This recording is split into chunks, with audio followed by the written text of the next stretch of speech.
তারেক রহমান আমাদের থেকে অনেক দূরে ছিলেন, কিন্তু আমরা সবসময় ওনাকে আমাদের বুকের ভিতরে আমাদের কাছে ধারণ করতাম। আগামীকাল আমাদের সাংগঠনিক অভিভাবককে আমাদের সামনে দেখতে পাবো, আমাদের কাছে পাবো। এর চেয়ে আসলে আনন্দের একজন ছাত্র নেতা বা একজন কর্মীর কাছে এর চেয়ে আনন্দের কোনো কিছু হতে পারে না।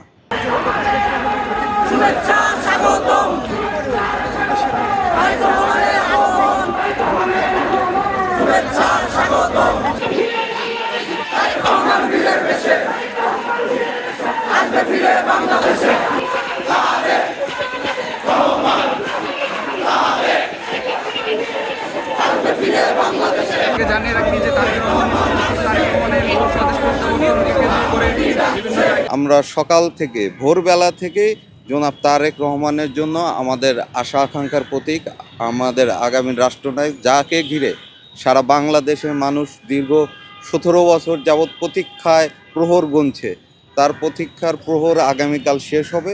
এজন্য আমরা সকাল থেকেই 300 ফিটের মঞ্চের সামনে উপস্থিত থাকব তারেক রহমানের আগমনকে উপলক্ষ করে। বাংলাদেশ জাতীয়তাবাদী দল সবসময় গণতন্ত্রে বিশ্বাসী এবং গণতান্ত্রিক একটি দল। আপনি জানেন, বাংলাদেশে যতবার গণতন্ত্র ও ভুলুণ্ঠিত হয়েছে ততবারই বাংলাদেশ জাতীয়তাবাদী দল কিন্তু গণতন্ত্র পুনরুদ্ধারের যে অগ্রযাত্রা, যে লড়াই, সেই লড়াইকে নেতৃত্ব দিয়েছে। টানা তৃতীয়বার অর্জন করেছে দেশের সেরা সুপার ব্র্যান্ড স্বীকৃতি বসুন্ধরা টিস্যু। তারই ধারাবাহিকতায় আপনি দেখেন, জুলাই আন্দোলনে বাংলাদেশ জাতীয়তাবাদী দল এবং জাতীয়তাবাদী ছাত্র দলের কিন্তু যে ব্যাপক অবদান, বাংলাদেশ একক সংগঠন হিসাবে বাংলাদেশ জাতীয়তাবাদী ছাত্র দলের সর্বোচ্চ সংখ্যক নেতাকর্মী শহীদ হয়েছেন এই জুলাই আন্দোলনে।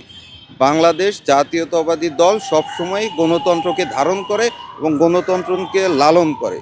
তারই ধারাবাহিকতায় আগামীতে বাংলাদেশের গণতন্ত্র যাতে সাধারণ মানুষের কাছে গ্রহণযোগ্যভাবে থাকে, সেই লক্ষ্যে বাংলাদেশ জাতীয়তাবাদী দল কাজ করে যাবে।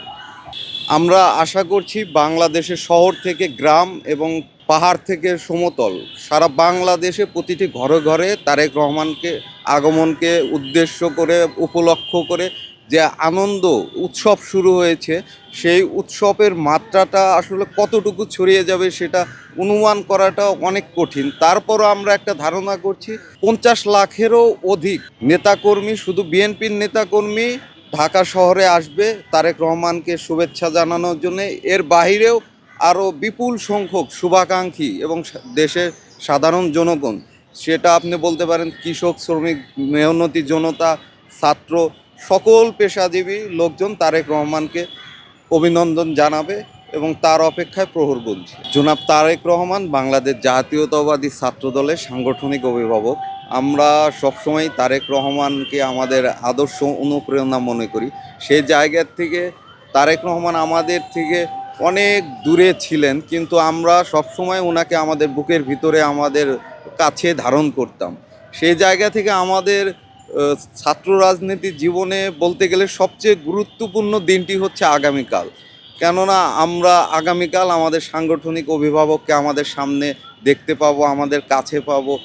এর চেয়ে আসলে আনন্দের একজন ছাত্র নেতা বা একজন কর্মীর কাছে এর চেয়ে আনন্দের কোনো কিছু হতে পারে না।